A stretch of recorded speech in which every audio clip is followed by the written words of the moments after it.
ramp ng wheelchair ni inay, akit ng van. Ay, bukas nga pala inay, magpapagamot tayo, babalik tayo sa doktor.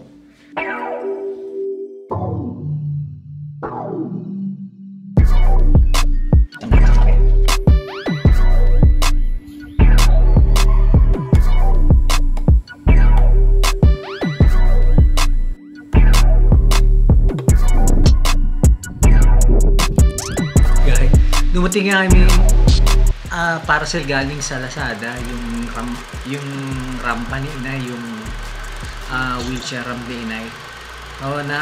Nag-unbox kami. So, ang ganda naman ng rampa dahil napakatibay. Parang kahit nga yung motor ay akyat mo, parang kaya niya eh.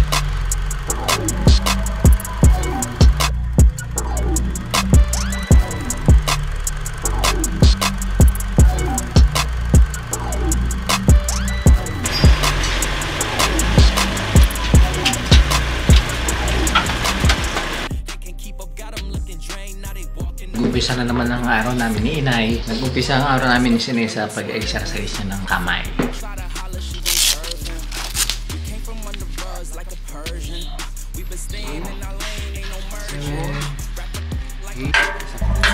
Medyo magandang mood ni inay kanina. Pag-exercise.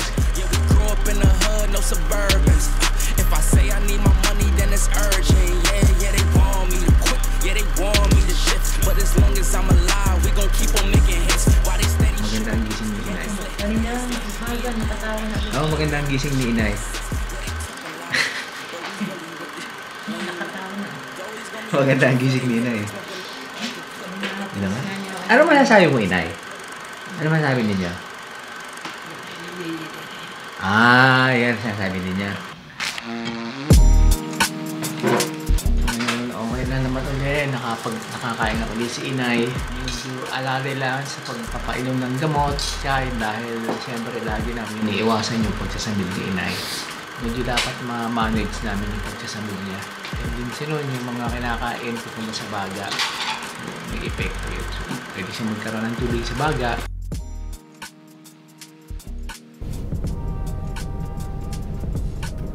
Parang alas 9 pala, nagayak namin, nakaalis kami dito, siguro mga 9 o'clock. So, dumating kami dun, mga 10 o'clock. Siyempre naman, nandun yung doktor. So, pagkalipas ng ilang pasyente, parang napasalan naman agad kami ni inay. Siyempre, si inay pinuntahan lang sa van, doon siya tinignan ni Dr. Alvin. So, pasado naman, reseta ng gamot, sa after 6 months daw, balik ulit kami sa kanya. Pag galing doon sa medical, siyempre dumuan muna kami sa Jollibee. Nag-take out si inay. Nag-take out kami ng kaunting tanghalian.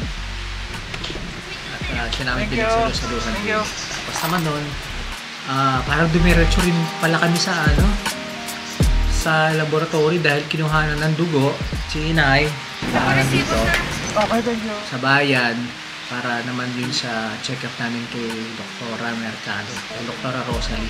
So meron kami schedule sa kanya sa Martes.